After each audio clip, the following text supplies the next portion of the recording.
Welcome to this morning's program, where we are launching the 20 principles for reliable, inclusive, and credible elections in Zimbabwe.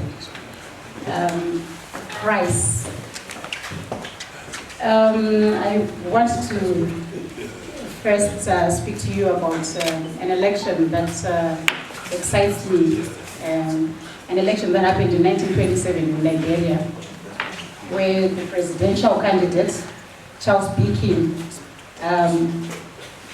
was elected, and the official turnout for that election, after calculations, was 1,680% as a result of rigging. There were only about 2,000 registered voters, and you got over 200,000 votes in that election in Liberia in 1927. So today we are here to deal with that problem that emanated from an election like that, 1927, and this is 2020. We are still trying to cure the problem of an unequal electoral field and rigged elections. So without taking much of your time, I just want to thank you all for taking time out of your busy schedules to join us in this very important discussion and deliberation and the launch of the prize. I will take this moment to invite our Vice President, Honorable Tendai Biti, to give us the welcome remarks.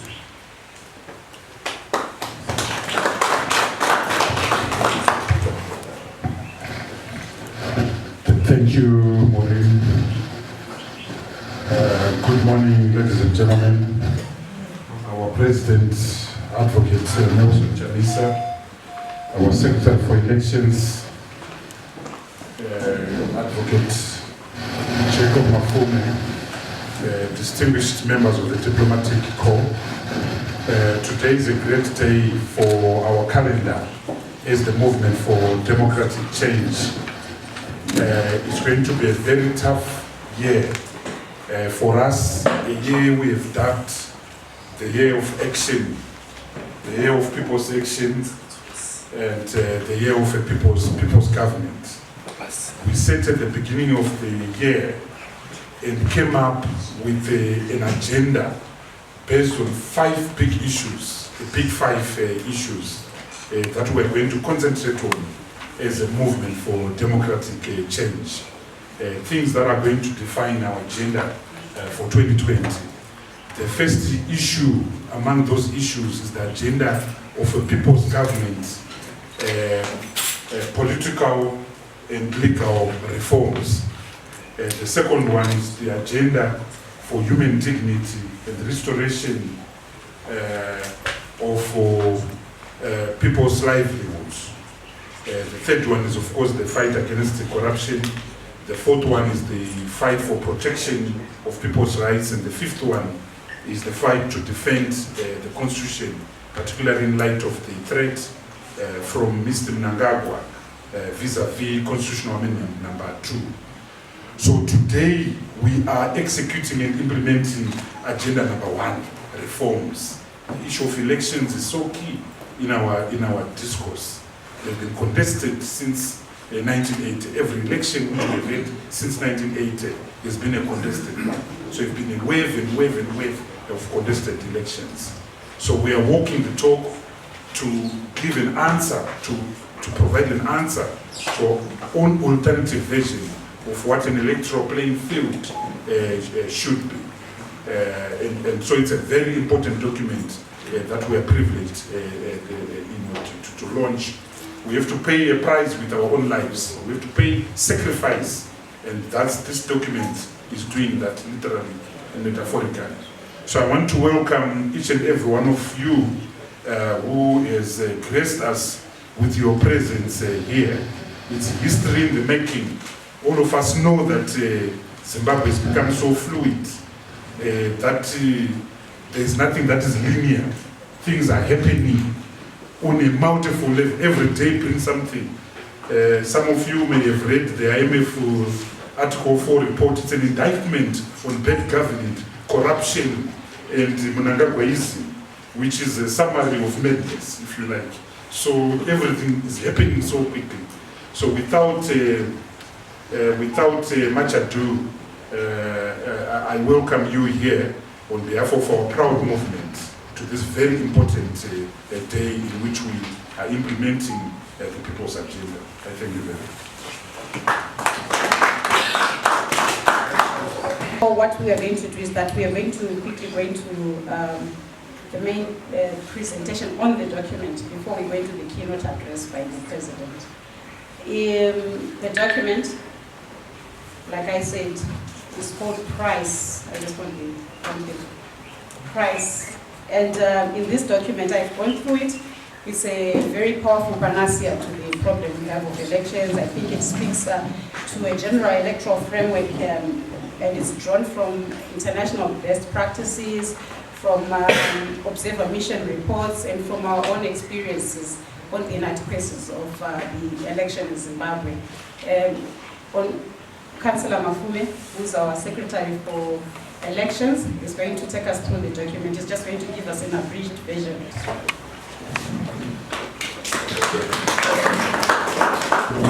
Thank you very much. Thank you, Mr. President,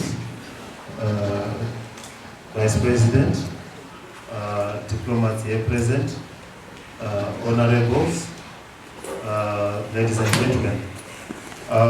We have called this document PRICE, which is the Principles for Reliable, Inclusive and Credible Elections in Zimbabwe. PRICE. This is the price we have to pay for us to be able to get an election that is not disputable, an election that reflects the true will of the people, and an election that restores legitimacy. It is backed and based on the desire to provide an alternative electoral bill, which alternative electoral bill is based on these principles. And these principles will then be reflected in the letter of the alternative electoral bill. The principles are as follows. First of all, I'll try to indicate where we got these principles. There is a SADC model law on election that was promulgated by all the SADC states, which model law is supposed to be streamlined into the electoral laws of all the SADC nations. This SADC law is one of the best model laws that we have on the continent. And ironically, it is by the SADC states. And we borrow heavily from the best international practices in that model law. So most of the things that we are saying here are not alien, are not things that our states, including ours, have not committed to. We also borrow from the multi-observer missions, the EU Observer Mission, the Commonwealth Observer Mission, the NDRI Observer Mission, and the various observer missions whose reports have come out. As you are aware, the SADC Observer Mission report, the full text is still to come out. But those observer reports that have come out, that we have been given, we have mainstreamed them into these principles. We've also looked at the issues that ZEC itself has put in its own report. ZEC has done a report which it is to present to Parliament. We've also looked at the material and the things that they said they will do. We've also looked at the cabinet matrix that has been produced by cabinet as the source document of some of the things that we put here. But we've taken the best practices that are there. So the first principle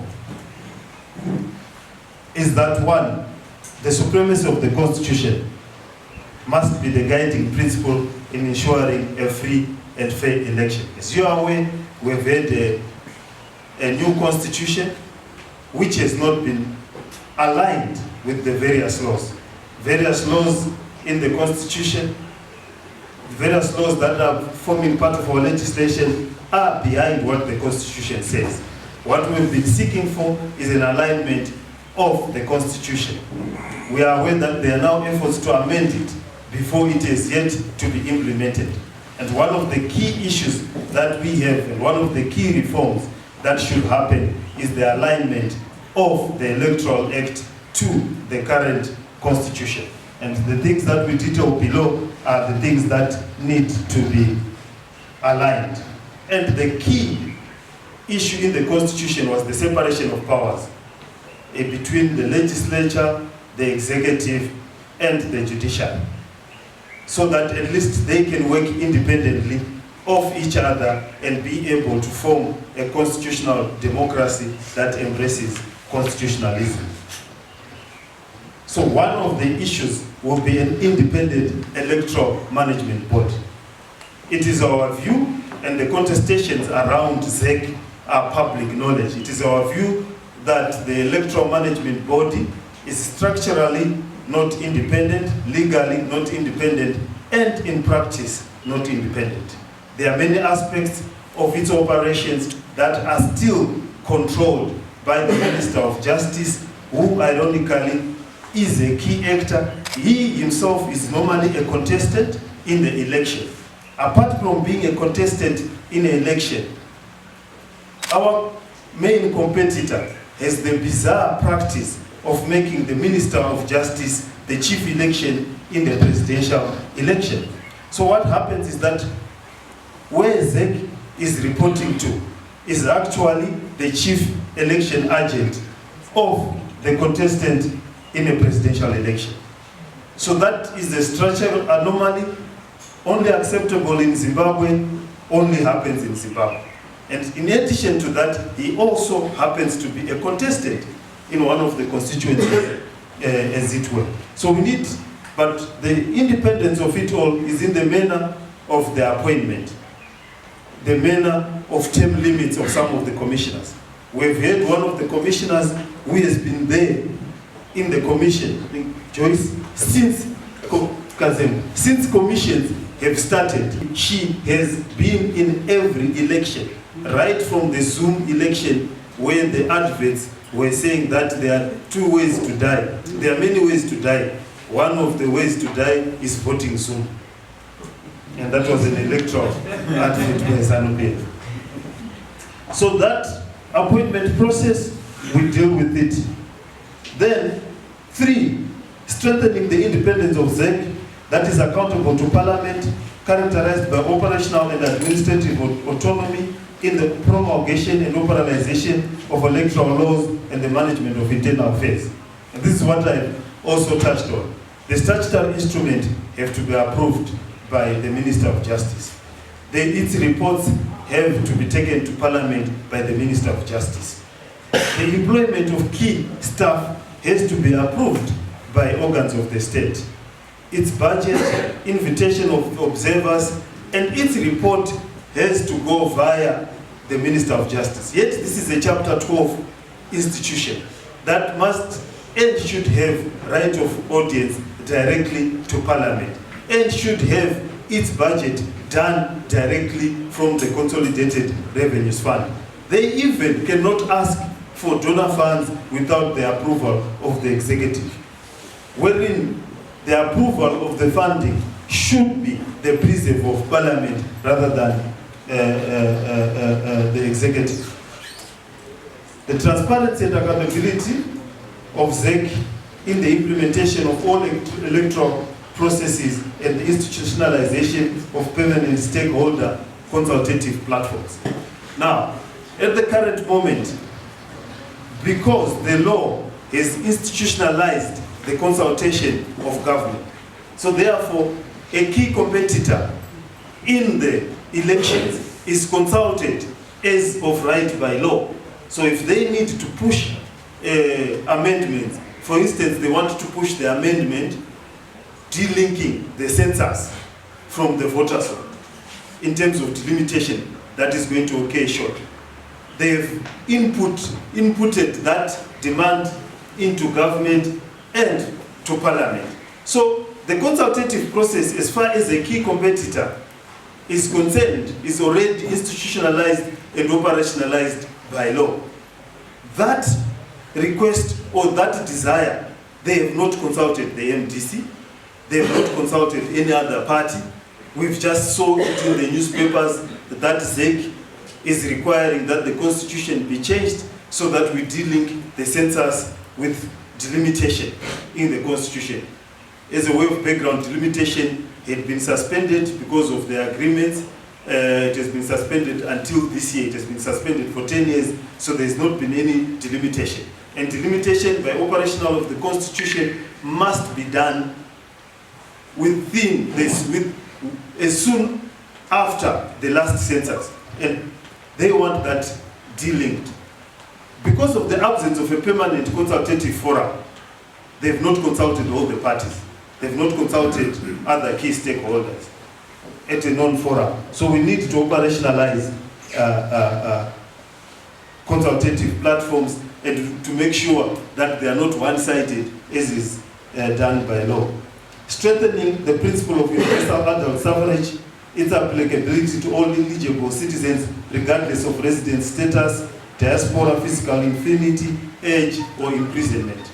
Imprisonment speaks for itself. The diaspora vote is still an issue. Political rights are given by the Constitution to all citizens, notwithstanding their geographical location. And that is a key clause in the Constitution. And as such, it is our proposal and our firm belief that diaspora voting is contained in this Constitution. And as such, should be implemented by ZEC, because the voting has not been limited. The right to vote has not been limited by the Constitution by any geographical location. And the fact that they still do not do it, and in any event, the irony is that there is a limited diaspora voting that they do. If you are stationed at an embassy or you are on government operation. So it's not that they don't have the mechanics of implementing the diaspora vote. They are doing it, but only to a selected group of citizens. But the Constitution has given rights to everybody. So they know how to do the diaspora vote. They've done the diaspora vote, but they simply deny it to the rest of the voting population, which is illegal. A fair, transparent, inclusive delimitation process devoid of political interference, biased persuasion, conducted by a professional, impartial body with a clearly defined operational framework. Now, delimitation in our law, if you look at it, it's contained in the Constitution. And once it's contained in the Constitution, no other law carries issues of delimitation except the power given to the president to create administrative wards when it comes to local authorities. In other words, the president can create a local authority and demarcate its boundaries. I think the recent created one is in Chile, where he comes from. So he has created an administrative authority there, which might require new boundaries done for delimitation. But besides that, in terms of the parliamentary, it should be done under the Constitution. Now, once you leave the Constitution, one of the key issues is that it must be done soon after a census. Then it must be done taking into consideration groups that are alike, geographical locations, the movement, ease of movement within a locality, and it is also done normally within a broad framework. They divide the people in the voters' roll, they come up with a median, they give a minus or plus range. In other words, the current theoretical median is 27,000 according to the current limitation. So they do a minus 5,000 and a minus 5,000 upwards. Now, and that's what the Constitution says. Beyond that, there is no enabling legislation that then says who does it, which government departments are used, what is the qualifications of the one who delimits, which board, who do you appeal to. In other words, the president, under the current setup, the president gives a report to Parliament, he is not obliged to follow what Parliament says. If Parliament disagrees, he does the second report, it is final. So there is no appeal. And we all know that the president is an interested party. And this delimitation, in the past, the reason it was suspended, it caused a lot of anguish. I'll give you a big example. The president of ZANU-PF, not the president of Zimbabwe, the president of ZANU-PF is unelectable by any stretch of imagination. In Kwekwe, he failed to be elected twice. After failing to be elected twice, he then created a constituency called Zimbabwe. That constituency followed ZANU-PF family. So this constituency has no relation to reality. It just starts in the middle of nowhere and ends in the middle of nowhere. And it was simply created for him and subsequently his wife, so that he could be elected. So that is what will probably happen again if the election, what is known as gerrymandering. So we need that law, and we've designed a model process of how to do the delimitation. 7, a liberalized, comprehensive, inclusive, and continuous voter education partnership between ZEC, political parties, CSO, and other relevant stakeholders. We need voter registration and voter education that is continuous. And we also cannot start a delimitation process without a voter registration blitz, because you have not warned the people that they might lose constituencies, they might lose wards, they might lose a lot of other things within that process. So you need to have a clear roadmap on how the voter education and voter registration will be conducted. Voter registration should be characterized by bare minimum principles of continuity, trust, inclusivity, accuracy, transparency, and automatic registration of first-time voters. This is by no means one of the measures that we need. In other states, for example, Australia, when you are getting your ID, you also get your voter registration process. We are proposing that it's a right to vote. Therefore, in as much as it is a right to get an identity card and so forth, one should be voted, should be registered automatically. It produces its challenges in terms of auditability of the voters' roll and auditability of the election. But we feel that if it is done right, it allows the registration of first-time voters and includes everyone in the decision-making of the country. And independently auditable voters' roll that is accurate, verifiable, and readily accessible to all electoral stakeholders in a format that allows for electoral planning and analysis. Now, it has to be auditable. It has to be verifiable. Up to now, we have not been given a copy of the biometric voters' roll. It is still a preserve of ZEC. What they are giving us is another Excel gate, an Excel spreadsheet of what the voters' roll looks like. They don't give us the biometric voters' roll. It's the only country in the world where the face, except maybe some religious countries, where the face has been deemed a private document. So they've gone to a bizarre interpretation where they've said someone's face is private. So therefore we cannot give you. But everyone walks with their face outside. How does it become a private document or possession? A free and fair, I'll go fast just in time because of time. A free and fair and even electoral environment with enforceable code of conduct upholding the citizens' fundamental freedoms and rights. The issue of an enforceable code of conduct is key. I'll quickly illustrate. We have complained about Matemandanda's behavior in the by-election in Lupani, in the by-election in Kwazana, in the by-election in Mwenezi. They commandeer government medicines, government boreholes. The current example is he has taken a ton of rice to Kwazana. and they've taken tons of food. They've weaponized food. They've weaponized state assistance. Now when you weaponize food for votes, it becomes a problem. And you can't wait for an election petition after the event to complain about such brazen conduct. We need ZEC to deal with it. We wrote 3 letters to ZEC. The response was that is a police matter. That is a ZAC matter.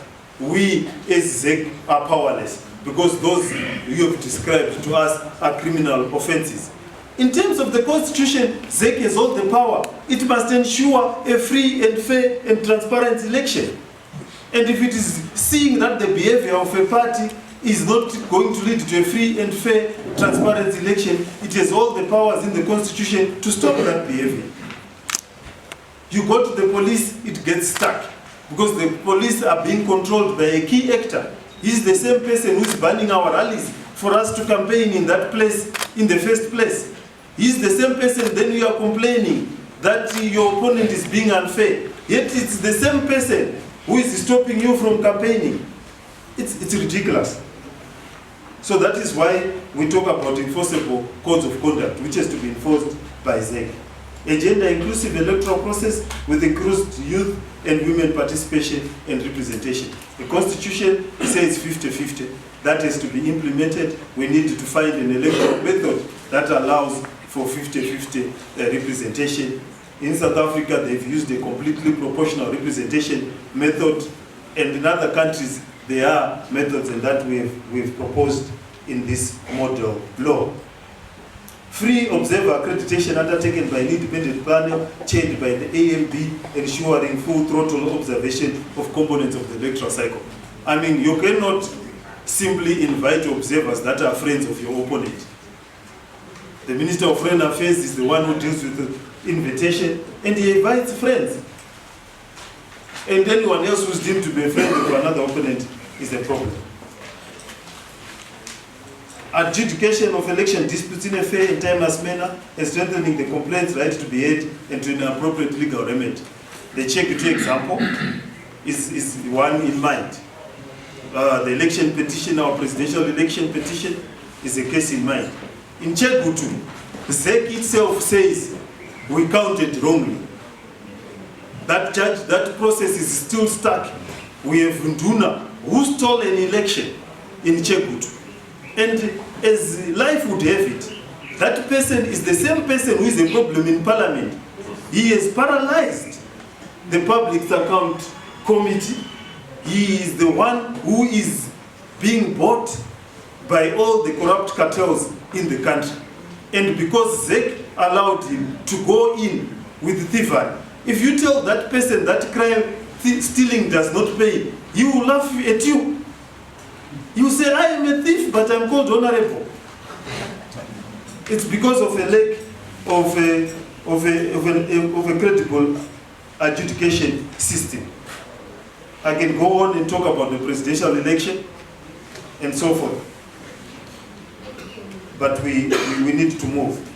Professional, impartial, publicly scrutinized election officials with no traceable membership to any political party, no linkage to any security sector institution. Since time immemorial, ZEC has had a chief executive who comes from the security sector. Nyigayaramba, the last one came from the president's office. Segaramai, before he died, was from the president's office. The current head is a major. So they've made sure, and it is not clear whether those persons who leave the security sector have retired. In many cases, they would not have retired. Nyigayaramba was managing the elections. Suddenly, when he left that body, he became a quartermaster in the army to show that they still have the linkages. I think you should get us correctly. We are not saying former members of the security sectors have no role in civilian life after they retire. But it must be traceable. And the retirement must be clear. and the conduct of the person must show that they must exercise independence. In other words, they must be qualified for what they need to be doing. The mischief, if you look at the biography that was issued after they appointed Major Sligwan, they left out and omitted that he had ever worked in the armed forces. The last principles: transparency and auditability of ZEC procurement system, design, reproduction, custody, and distribution of all sensitive election material. Where are the ballots printed? Who gets the tender? Who gets the tender for the servers? Who gets the tender for the computers and the materials? And how are they done? And are they independent? Fairness and transparency and accessibility in the allocation of polling stations, permanently gazetted by law within a specific radius, within reach to the elderly and other voters with physical mobility challenges. We have had instances of polling stations in farms, in barracks, in police stations and other areas. Special voting processes should be transparent, guarantee universal suffrage, and must protect the secrets of the vote of all eligible voters unable to access their polling station on duty on the day of voting. This is a particular problem in 2013 and was a particular problem currently. Assisted voting may be sought on account of people with disability, illiteracy, physical infirmities, and must be endorsed on the voters' roll, and the list are held to candidates, polling agents, and observers to allow for scrutiny. Now we have a problem where people who are thought to have an inclination to the opposition, if you are a headmaster, you are told that you must say you can't see where to put an X. If you are a teacher, you don't know where to put an X. We need that to be legislated in the manner that we have described. An effective and reliable voter verification system that eliminates electoral fraud, multiple voting, and voter impersonation. A common, inclusive, transparent, traceable, auditable, real-time results management and transmission system of all the presidential, parliamentary, and local authority election results. Now, this is where the bane of the last election was. The movement of the presidential vote. How it is to be counted. Why is it not real time? We're a small voting population, but we produce our votes later than an American population, almost later than the Indian population, with the biggest voting in the world of close to 500 million people. But our election results are always later than those. We need them to be done in real time, to be done timelessly, and to be broadcast as immediately as they are finished. So ladies and gentlemen, these are the 20 principles that cover the reforms that we require within the Electoral Act. I thank you.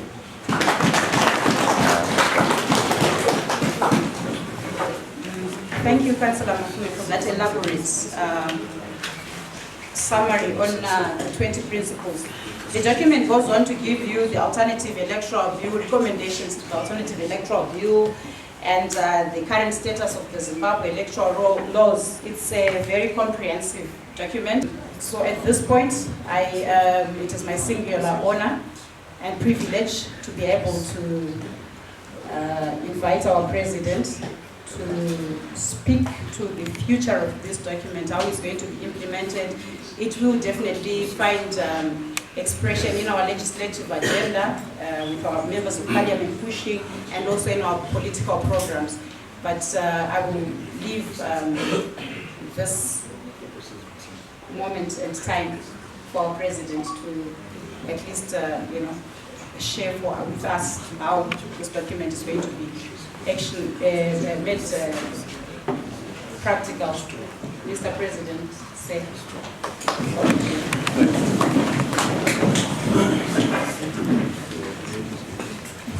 Thank you, you may be seated. Thank you for leadership.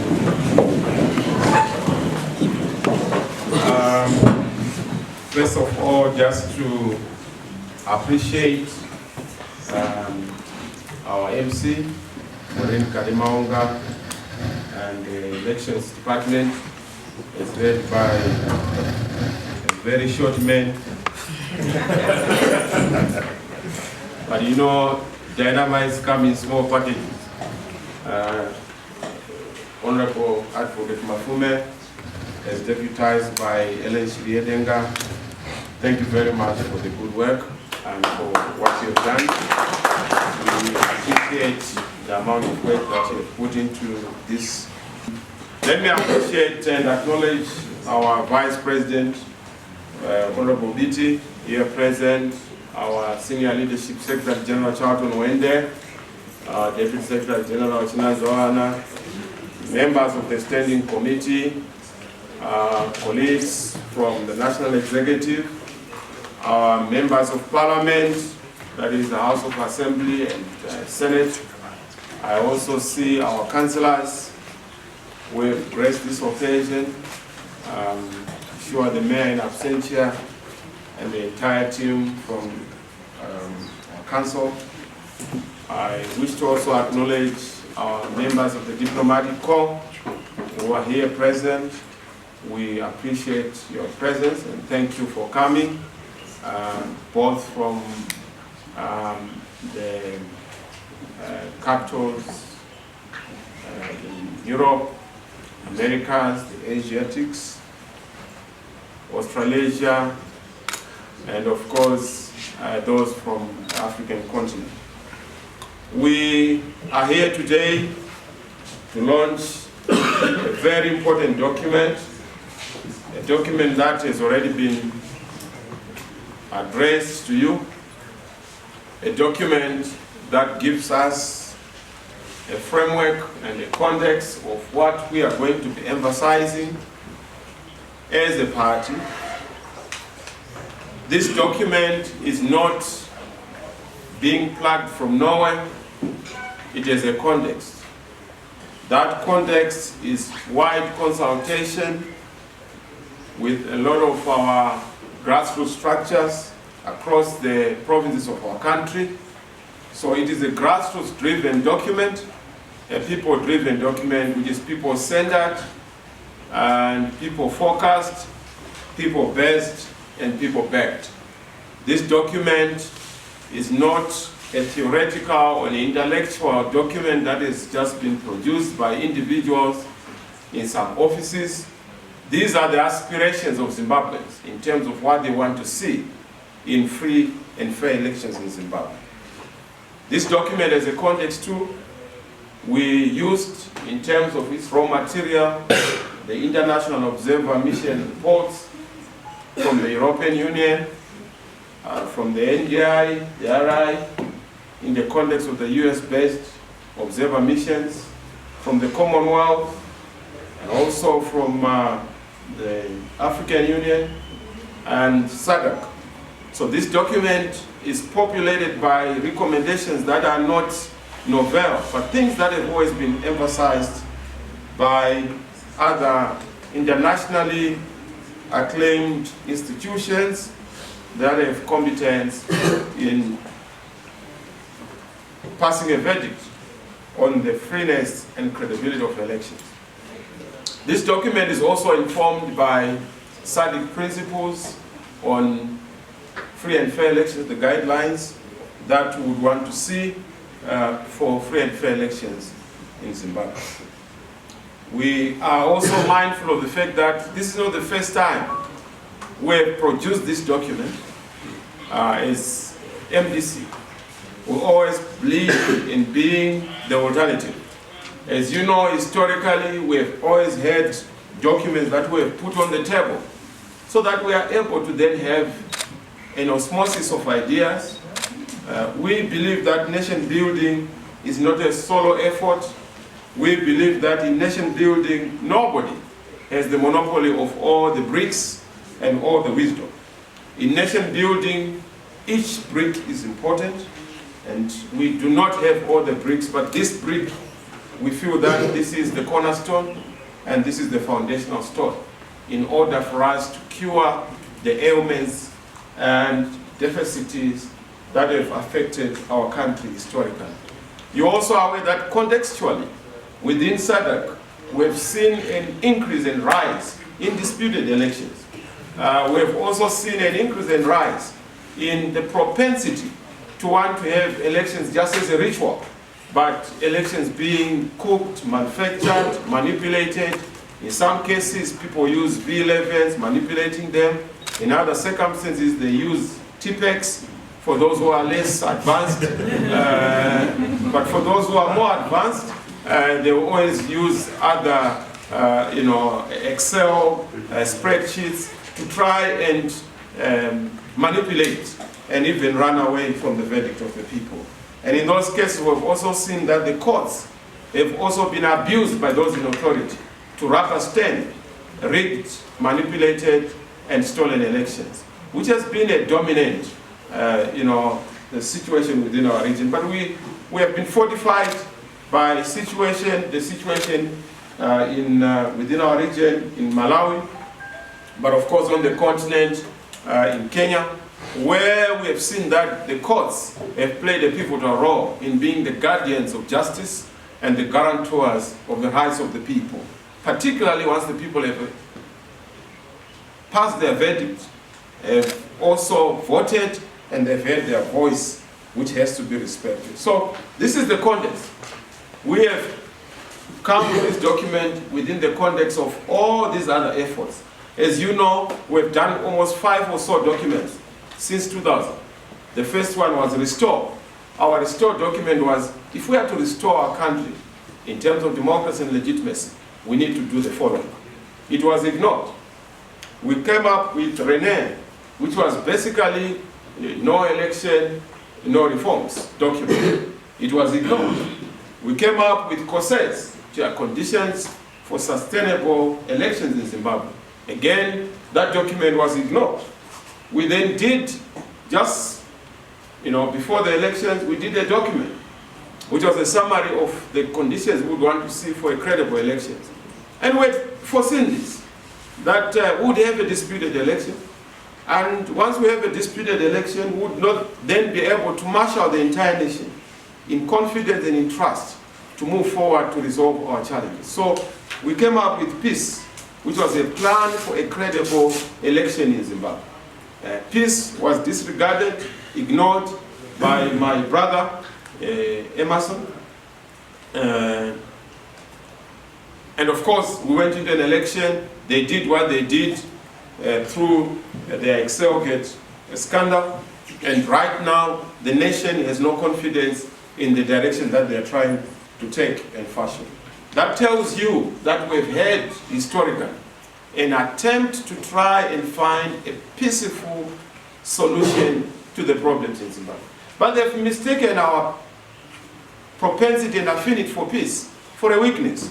They think that when we call for peace, it's because we have no other instruments to be able to produce conditions that will induce delivery and passage or birth of a new Zimbabwe. We do have, but we do know that on the African continent, we've paid dearly and heavily wherever we've had anarchy, chaos. In any event, those of us who are in the alternative have nothing to lose, because we do not own property, we do not own any building, we have no farms, we have no mines, they have everything. So if there is to be instability, they are the first customers when it comes to their losses.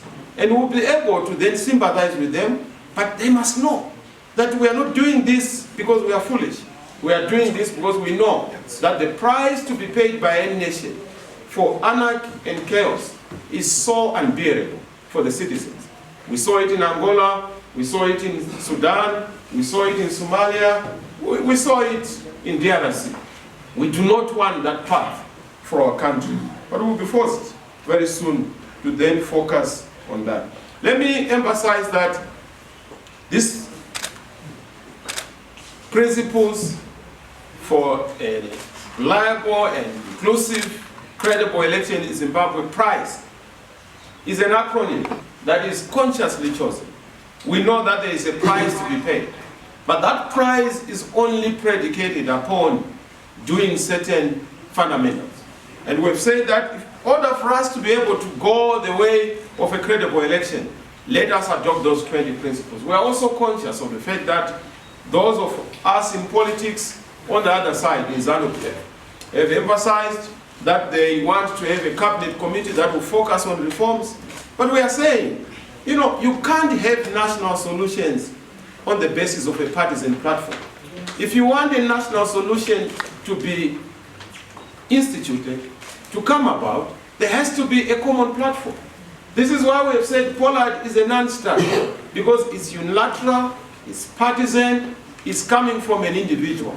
An individual who does not have the mandate of the people, would want a proper platform for the resolution of our issues. So the Cabinet Committee on Reform is also a waste of time, because it will not address the issues that are supposed to be addressed. Our alternative is for us to have a multi-stakeholder platform outside the cabinet, but all the political players, civic society, to then come up with their own document. I know ZESNI, they've already done their model.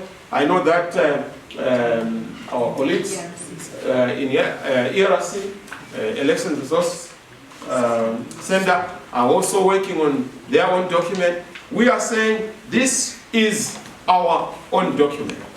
We do not claim to have the monopoly of all the ideas, but we are saying that this is our big idea.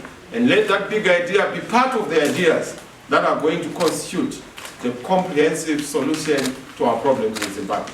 So yes, we do know that there are issues that are being implemented, but this is our humble suggestion on the way forward. We are also aware of the fact that, you know, we've had cycles of disputed elections since 1980. Even Zoom had problems, ZAP had problems, Forum had problems, Zud under my sister Margaret Longo had problems. And we have had problems with these guys, just like Dabaningi's United Parties, and then I think the new name. They had problems historically. So the issue of disputed elections has always been perennial in this country. And it has been the source of instability in this country. So we've had a reproduction of an illegitimate regime since 1980. ZANU-PF is not the People's Party. It is the part that is produced out of manipulation of systems that have been instituted for that purpose. So we also are aware that as we go into the launch of this document, we have to understand that we are settled with a disputed 2018 election. Some have said, please, let's focus on 23. We will not focus on what is not there. We do not want to go to 2023 until we have resolved our past gaps, our past elections that have not been resolved.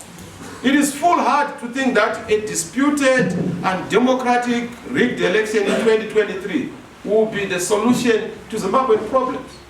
Zimbabwe's problems cannot be resolved by an election in 2030, in 2050, which is disputed, which is not based on credible conditions. That's why we are saying, if we are able to resolve these issues, the better, so that we are not going to reproduce our misery going forward. People have always had premature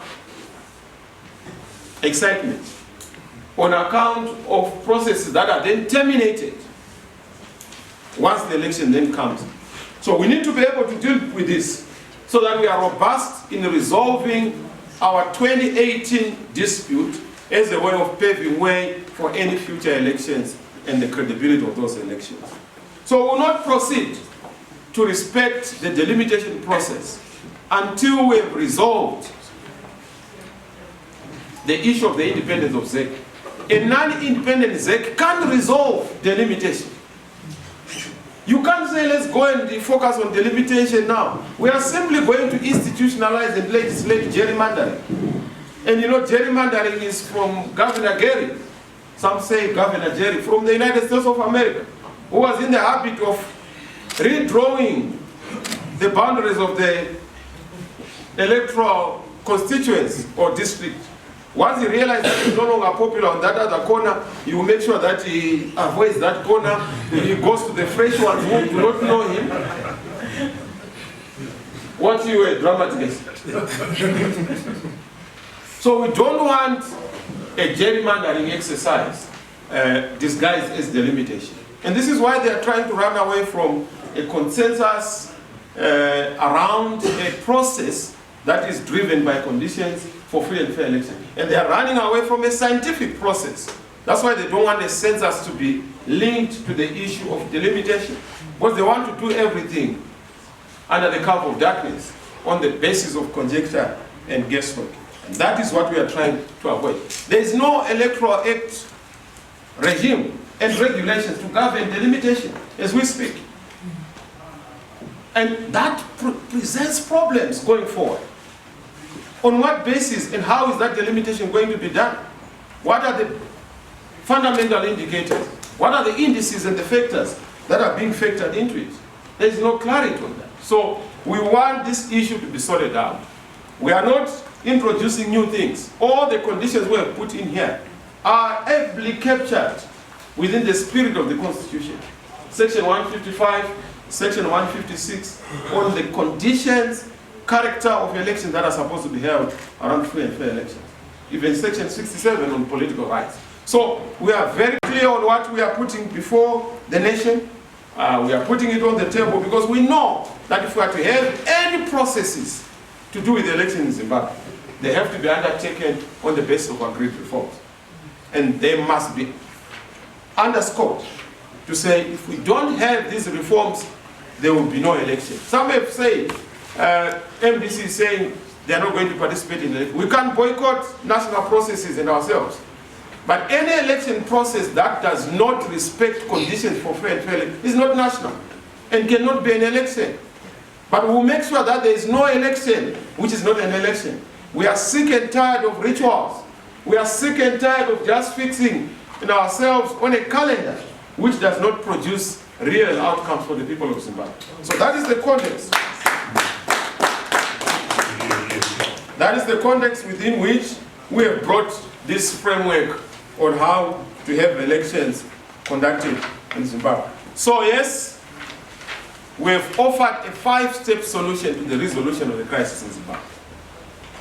And we've said this to Mr. Mnangagwa. This is a modest plan to resolve problems in this country. Number one, let's have a shared understanding on the crisis we have in this country. Our colleagues in ZANU-PF are saying the crisis in Zimbabwe is a crisis of the economy. The economy is a manifestation of a deeper crisis. The crisis in Zimbabwe is a governance crisis. It is a political crisis. A crisis born out of disputed elections that are discredited and illegitimate crisis. That is the source. So if you cure malaria where you're supposed to cure BP, blood pressure, you will end up with a waste sickness. And the patient is going to be worse. That's why we are where we are. We are grappling with millimilk. Not because, it has become a governance issue. Because we do not know how to solve issues that are supposed to be resolved. The political crisis must be resolved politically. And we are not under an illusion. We are the solution to our own problems. Yes. We are the answers to our own questions. We don't expect South Africans to help our issues. Because they also have their own issues. We can't expect Europe, the United States of America, to solve our issues. They have their own issues in their own domestic jurisdictions. We must do our own bit. And this is why we are saying, here are the ideas. If you don't want to listen to ideas, we'll have to cause peace and pressure upon you so that you see the wisdom of listening to ideas. That is what we have done. There was, try all sorts of, tactics, arrests, whatever. We don't care. Until the issues in Zimbabwe are resolved, we want to make sure that we all come together to resolve the issue that we have to resolve. The nature of the crisis must be shared by the whole country. And in order for us to share, we can't outsource the resolution of our crisis. I've heard a lot of people making a lot of value-laden judgments on President Mbeki, this and that. No, this is our issue. We are our own liberators. We are our own solution in the context of our elections. And we must lead ourselves out of fear, out of ignorance, out of docility, out of passivity and make sure that our country is given a new lease of life. Our colleagues in ZANU-PF have no solution. They have no ideas other than to chant slogans. Right now they are blaming us, oh, it's because of the MDC. You can't blame one who is not responsible, unless if you are saying that they are the ones who are responsible. That's what it is. If I don't have a meal in my own family, I can't blame the neighbor, unless if I know that the neighbor is the one who is the authority over my house. That's what it is. So yes, we respect their faith and confidence in us to say that you are the only ones who can give us solutions. But they must not come to us in an adversarial manner. They must come and seek wisdom. And we cause ideas to flow their direction. And we help them to resolve the issues. The second issue is the comprehensive reforms that we want to see in this country. And this is why we have brought this. This is just one element of the comprehensive reforms, the electoral bit. And we want these ideas to then formulate and form the basis of our engagement going forward. The third issue is, of course, building the nation. We've always made the point that, yes, we have a country, but we don't have a nation. A nation is about institutions, ideas, a republic, programs. That's what a nation is. A nation is not about subjects. We're just a country. We need to make sure we become a nation by building this nation, by nationally healing.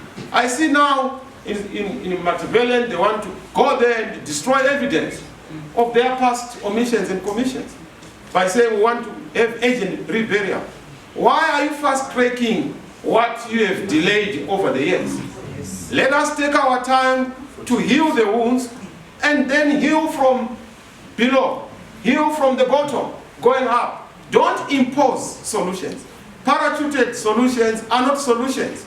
They're actually a basis of fresh wounds. And I hope that they will understand that. We cannot go into Machiavellian, try to rush processes. We need a bottom-up approach. We need truth telling. We need accountability, restorative justice, rehabilitative justice, so that we're able to move together as a country.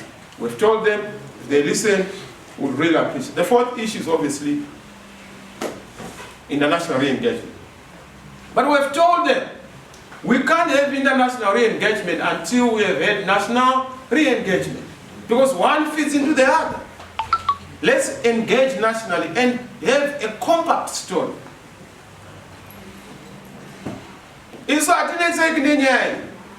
One day, wanachi manya pa Spain, wanachi manya ku Europe, and wanachi will bring a solution. Why? Because we are going to be getting this from the bundle of trust, the bundle of confidence. We have a bundle of integrity. Our colleagues do not have, because they don't live according to the, look at the SMP. It's dead now. Why? Because they did not honor what they had promised they were going to do. They told people that Zimbabwe is open for business, but they started closing down factories. Even those who want to come and do business, their mining rights are being taken, land is being taken. There's no law. Those in authority are the law. That can't be a country. We need the restoration of the rule of law. Proper rights. Let's have predictability, confidence. Everyone must feel secure. That's why one of our key rights is the security of persons, the security of property, the security and rights of property. Last but not least is obviously the humanitarian question, the economic issues. Dead bodies don't benefit from democracy. A dollar in your pocket is only valuable if you are breathing. When you are dead, democracy is meaningless. So we need to make sure that we avert starvation. Most of the people are food insecure in the rural areas. We need that humanitarian intervention. We need the solution. Civil servants have no money. I see now there's a new tax that has been imposed. And you just You don't understand where they are coming from. ED and Mutuli, which planet do you live? Which planet do you live on?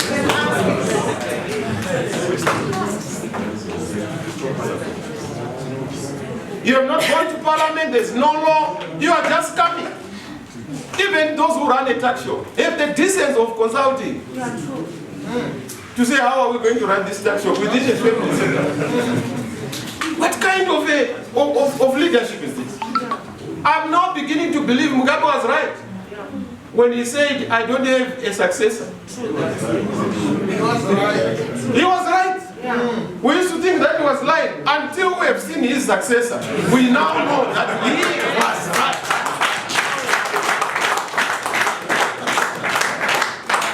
But of course, we told President Mugabe that you have succeeded yourself successively, over and over. There is a problem. There is no success without a successor. You must have passed on the baton. Here we are. The humanitarian issue has to be dealt with, and this is why, in this context, we are happy and proud to say to Zimbabwe, this is our modest solution to a credible election. The principles for a reliable and inclusive, credible election in Zimbabwe, the principles that we believe are going to solve the issues. Let us now formally launch, as you have seen from the beauty, let's show them. Yes. This is the document. We now officially launch PRIDE, the principles for a reliable and inclusive, credible election in Zimbabwe. We dedicate this document to all the Zimbabweans, dead and alive, those who died for democracy. They want to see this happening. But as we do so, we also dedicate this document to our God, the living God, who is in it, in everything that we are going to do. Thank you very much.